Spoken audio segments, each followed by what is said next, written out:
Hi friends, അസ്സലാമു അലൈക്കും. എല്ലാവർക്കും ഈ വീഡിയോയിലേക്ക് സ്വാഗതം. ഇന്ന് നമ്മൾ ഉണ്ടാക്കാൻ പോകുന്ന തക്കാളി ചട്നി കേട്ടോ. അതിനായിട്ട് ഞാൻ 5 തക്കാളി എടുത്തിട്ടുണ്ട്. അത് കഴുകി ഉണക്കി എടുത്തിട്ടുണ്ട് കേട്ടോ.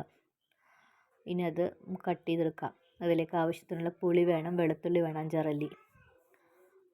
അതും ഉണക്കിയെടുത്തിട്ടുണ്ട്. വെള്ളം പാടില്ല കേട്ടോ.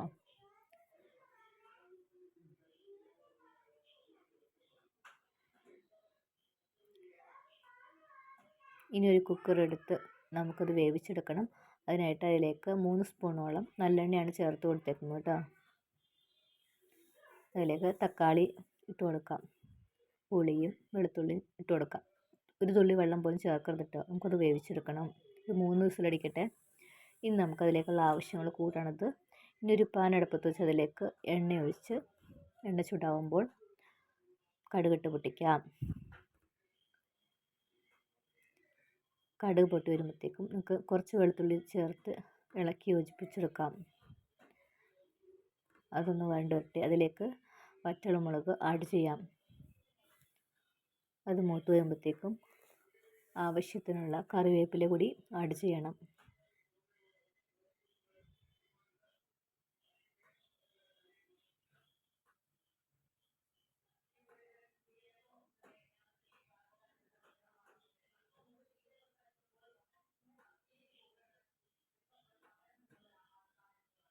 ഇതാ നമ്മുടെ തക്കാളിയൊക്കെ വന്ന് വന്നിട്ടുണ്ട് കേട്ടോ. ഇനി നമുക്കതൊരു മിക്സിയുടെ ജാറിലിട്ട് അടിച്ചെടുക്കണം.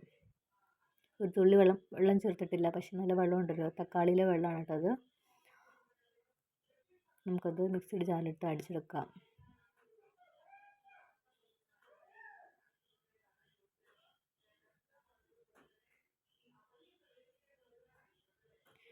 നമ്മൾ അതിലേക്കുള്ള മസാല പാൻ അടുപ്പത്തുനിന്ന് വാങ്ങിയിട്ട് വേണം ചേർക്കാൻ, അല്ലെങ്കിൽ കത്തിപ്പോവും, കരിഞ്ഞു പോകാൻ ചാൻസ് ഉണ്ട്. അപ്പോൾ നമുക്കതിലേക്കൊന്ന് യോജിപ്പിച്ചെടുക്കണം.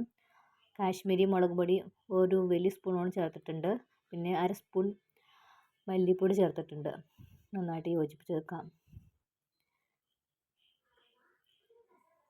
ഇനി അത് അടുപ്പത്ത് ഗ്യാസിൽ വെച്ച് ഓണാക്കി ഒന്നുകൂടി വഴറ്റിയെടുക്കാം.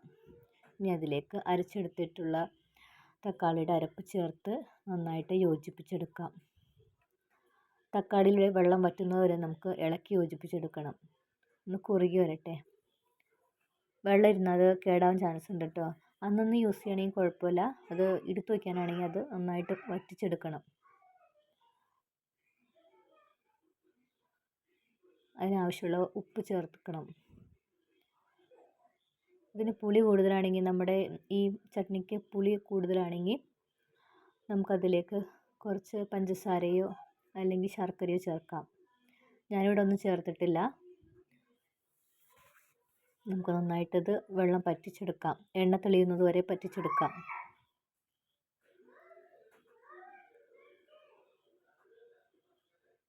വളരെ സ്വാദിഷ്ടമായ ചട്നി കേട്ടോ ഇത്. ചോറിൻ്റെ കൂടെയോ ചപ്പാത്തിയുടെ കൂടെയോ എന്തിൻ്റെ കൂടെ വേണമെങ്കിലും നമുക്കിത് യൂസ് ചെയ്യാം കേട്ടോ.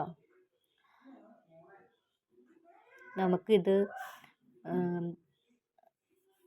ഹോസ്റ്റലിലൊക്കെ പഠിക്കുന്ന കുട്ടികൾക്ക് വീട്ടിൽ നിന്ന് ഉണ്ടാക്കി അത് നല്ലൊരു കണ്ടെയ്നറിൽ, നല്ലൊരു ഗ്ലാസ് ബോട്ടിലിൽ ഇട്ട് സൂക്ഷിച്ച് കൊണ്ടുപോകാവുന്നതാണ് കേട്ടോ. 5-6 മാസം വരെ ഇത് കേടുകൂടാതെ ഇരിക്കും കേട്ടോ. അതിനാണ് നമ്മൾ നല്ലെണ്ണയ്ക്ക് ചേർത്തേക്കുന്നത്, വെള്ളം തൊടാതെ ചേർത്തേക്കുന്നത് കേട്ടോ എല്ലാം.